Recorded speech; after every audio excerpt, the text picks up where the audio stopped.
on how they've served the people in their constituencies, in their counties. It's simply based on their political affiliation. Well, to start with, there's no crime in being a kingmaker. Politics is about kingmaking. If GACHAGUA and the mountain will be the kingmaker in the next election, so be it. There's nothing wrong. And by the way, we'll be king or kingmaker, either way. And there's nothing wrong about that. That is politics, and it's the practicality of Kenyan politics. Number two, there's nothing about Wamunyoro. Wamunyoro is just my home. It's simply I've shifted the base from the official residence of the deputy president to Wamunyoro. I was removed from office, but my followers went with me. So I'm still a leader with a serious weight in the country. And that is why they troop to Wamunyoro. And nobody comes for money there. They bring food, they bring goats, they bring chicken, they bring bananas. They come to see their leader and consult with him. Okay. You know, William Ruto had cheated the MPs from Mount Kenya region that once I'm removed from office, in 2-3 weeks I'll be forgotten. I think he must be having a shock of his life because he didn't understand our people. He was not one of us. We elected him. At a certain point, he imagined he is the leader of the mountain.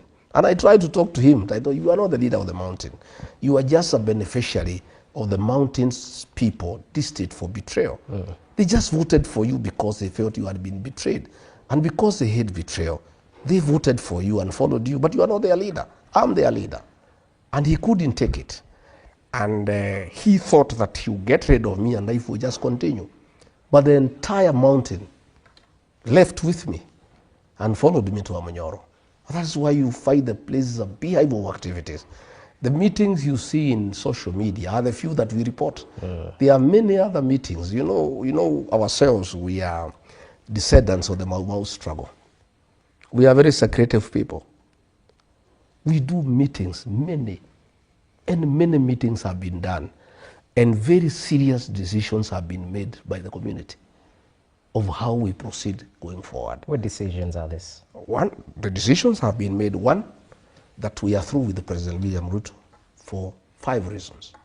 One, he has betrayed the mountain.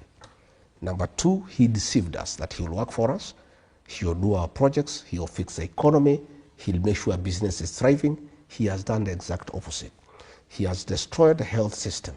SHA is not working, patients are suffering. Today, we'll get to the that. private hospitals have discontinued that program. The university financing model, he destroyed it. University students are at home. Okay. The economy is destroyed. Overtaxation, destruction of business, evictions, demolitions. Really, the country has come to a standstill.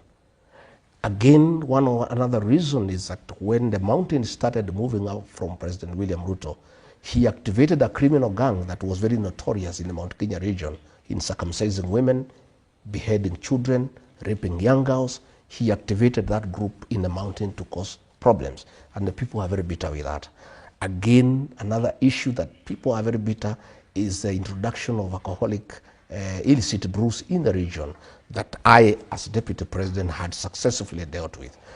And because of those reasons, and the most recent one that has really, annoyed the people of that region is his deliberate scheme to mobilize other communities against the mountain. You remember when he was in Mount Elgon, one of the MPs, one of his people, Wanyama, he told him to say that all other communities will gang up against the mountain people and isolate them. And since he spoke last, yet he claims every day that he's uniting the country. He never admonished him. Again, he has been using abusive language against the people of Kenya.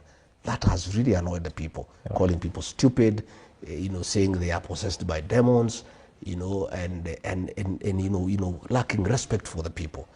And the people who made him president, the mountain people, because their vote was very decisive, it was 43%.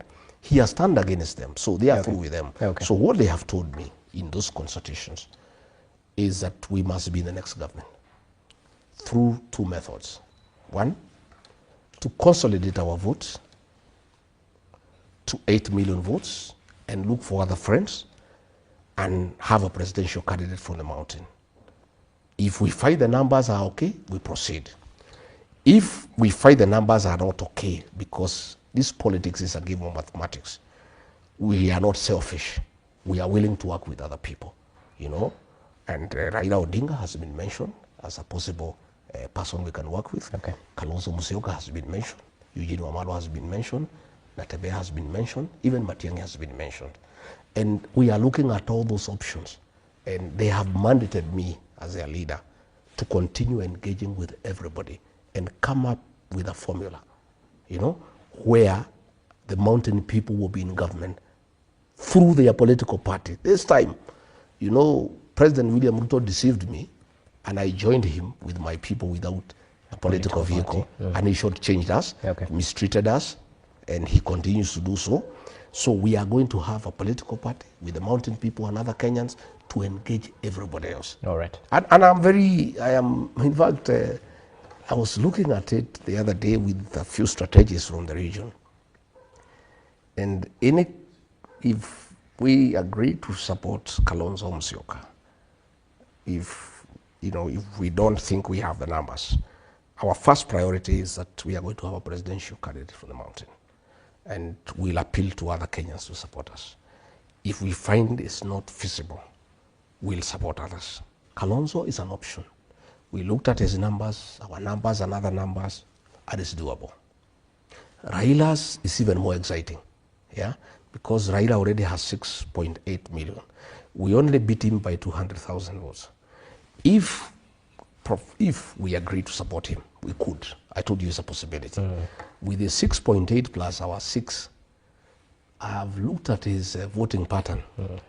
He normally votes between 10 and 11 a.m. If we agree to support him, before he votes, he'll be president. That you can take to the bank. Okay. We are looking at the Mulembe Nation. Okay. Their numbers are huge. A presidential candidate from the Mulembe Nation, supported by the Mulembe Nation when they are united. And I told them, I addressed them through the FM station. I said, Mulembe Nation, please unite. If the Mulembe Nation united and they have a candidate and we from the mountain supported them, they'll be president by 12 o'clock.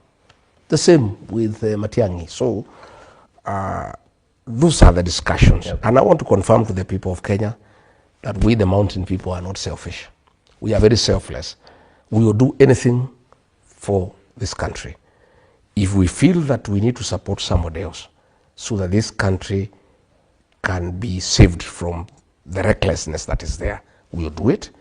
We are on record that we have supported another candidate from another area, William Ruto, in a very difficult election, and he became president. So can you support William Ruto again? Is that no, William Ruto, we cannot support him. Okay. We are done with him. And it's also not good for the country. Okay.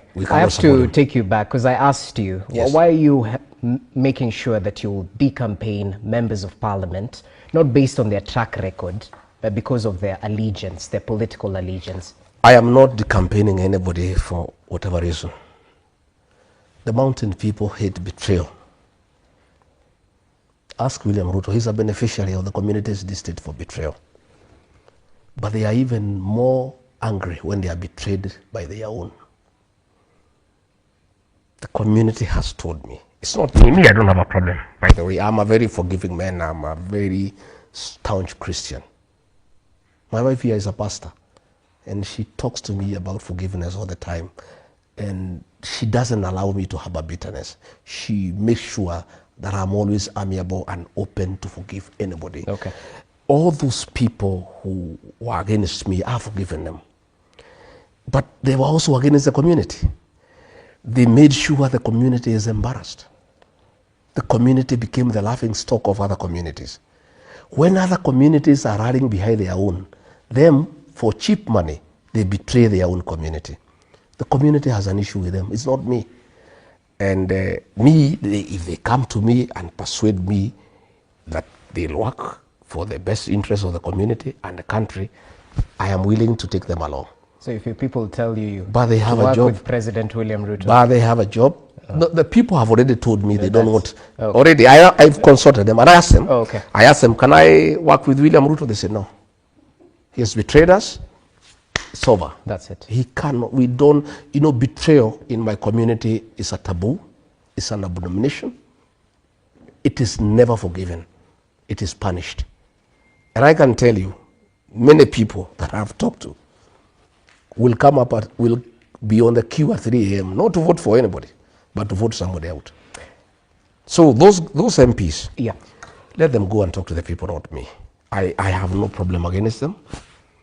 Let them go and convince the people who elected them that they'll work for their best interest, that they will not put their stomachs first, that they will not be used by William Ruto against the community. Because what is annoying the community is when the president has put people together in a meeting to abuse the community and call them tribalists and call them stupid and call them primitive.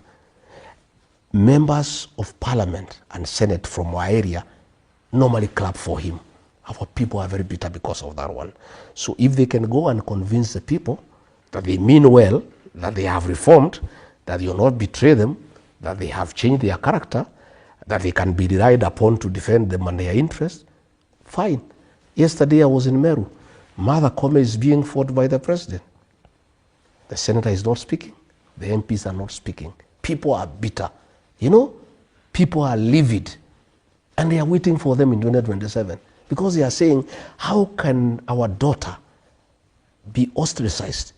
And you are there clapping for the man who is doing that, and you are doing nothing about it. So, and other communities don't do that. And they are saying, they have noted, they looked at what happened in the defense of Wetangula by the people of Western.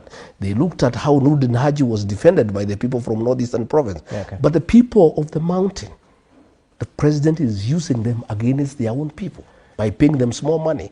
So they have a big problem with the people, not with me. Okay. So it's not me who is campaigning them. It is the people who tell me we want nothing to do with those characters. Who am I? Me, I'm a servant of the people. I listen to the people. Okay, well noted. So you seem to hint that